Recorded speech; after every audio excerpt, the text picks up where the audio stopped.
Budget আসলে কি? আপনি এ মাসে কত টাকা বেতন পাবেন বা কত টাকা আয় করবেন এবং সেই আয়ের টাকাগুলো কোন কোন খাতে ব্যয় করবেন, সেটাই হলো আপনার ব্যক্তিগত বাজেট। আর ব্যক্তিগত বাজেট আর সরকারি বাজেটের মধ্যে মূল পার্থক্য হলো, ব্যক্তিগত বাজেট আপনি এক মাসের জন্য করে থাকেন, কিন্তু সরকারি বাজেট হলো এক বছরের জন্য। প্রতি মাসের জুলাই থেকে জুন পর্যন্ত এক বছরের জন্য সরকার একটি বাজেট দিয়ে থাকে। তবে ব্যক্তিগত বাজেট আর সরকারি বাজেটের মধ্যে মূল পার্থক্য হলো যে ব্যক্তি মূলত আয় বুঝে ব্যয় করে বা আয় বুঝে ব্যয়ের খাতগুলো নির্ধারণ করে, কিন্তু সরকার হলো আগে ব্যয়ের খাতগুলো নির্ধারণ করে। সরকার কোন কোন খাতে আসলে আগামী এক বছরে ব্যয় করবে সেই খাতগুলো আগে নির্ধারণ করে তারপরে তারা আয়ের উৎসগুলো টেনে আনে। অর্থাৎ সে ধরেন 1,00,000 কোটি টাকার একটা বাজেট দিল বা 1,00,000 টাকার একটি বাজেট দিল তার ব্যয়, সেই ব্যয় বুঝে সেই 1,00,000 টাকা কোন কোন খাত থেকে আসলে আয় করবে, এটাই হলো সরকারি বাজেট। অর্থাৎ ব্যক্তিগত বাজেট আর সরকারি বাজেটের মূল পার্থক্য হলো ব্যক্তি আয় বুঝে ব্যয় করে আর সরকার হলো ব্যয় বুঝে তারপরে আয় করে।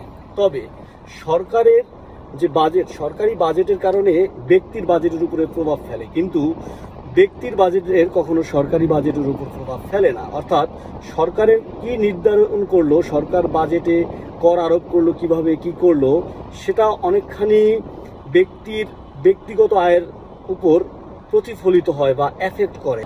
তবে সরকারি বাজেট আর ব্যক্তিগত বাজেটের ভিতরে একটা মিল আছে, সেটা হলো একটা জায়গায় যে যদি আপনার ব্যক্তিগত বাজেটের ক্ষেত্রে দেখা যায় আপনি একটা বাজেট করছেন কিন্তু আপনার ওই পরিমাণ টাকা হাতে নেই, অর্থাৎ আপনার যে ইনকাম সেখানে ঘাটতি রয়েছে, সেক্ষেত্রে আপনি কি করবেন? আপনি বিভিন্ন উৎস থেকে ধার করবেন, যেমন ব্যাংক থেকে লোন নিতে পারেন, আপনার কোনো বন্ধুর কাছ থেকে ধার নিতে পারেন।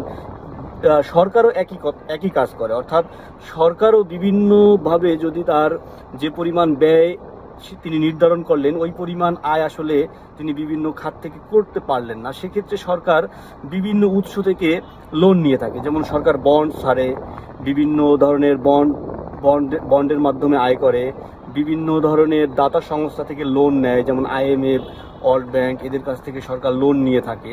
অর্থাৎ এখানে একটা মিল রয়েছে।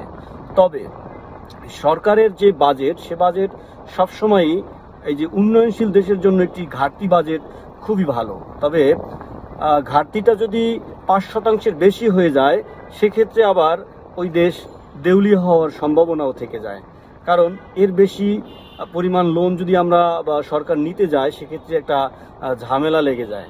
তবে ঘাটতি বাজেট কিছুটা ঘাটতি বাজেটই হওয়া ভালো বাজেটের ক্ষেত্রে অর্থনীতিবিদরা মনে করেন। কারণ ঘাটতি বাজেট হলে হয় কি, যে আপনি দেশের বিভিন্ন ধরনের যে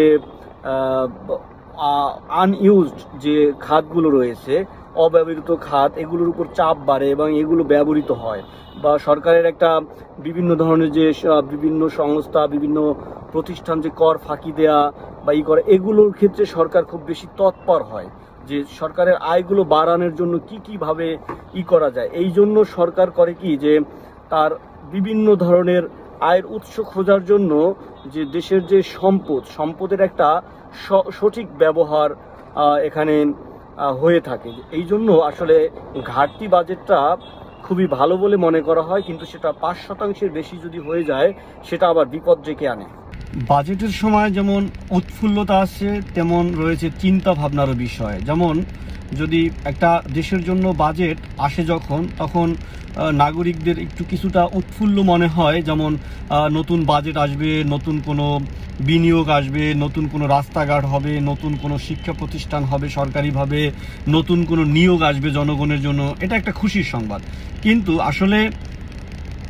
কিন্তু একইভাবে আবার সাধারণ জনগণকে বাজেট অনেকটা চিন্তায় ফেলে দেয়। কারণ হলো নতুন বাজেট মানেই নতুন কর আরোপ, নতুনভাবে জনগণের উপর খরচের মাত্রা বেড়ে যাওয়া, দ্রব্য সামগ্রীর দাম আগের তুলনায় বেড়ে যাওয়া, এই সমস্ত। এবং প্রতিটা বাজেটেই মূলত কিছু না কিছু প্রোডাক্টের দাম বাড়বেই, নিত্য প্রয়োজনীয় জিনিসের দাম বাড়বেই, বিলাস দ্রব্যের দাম বাড়বেই।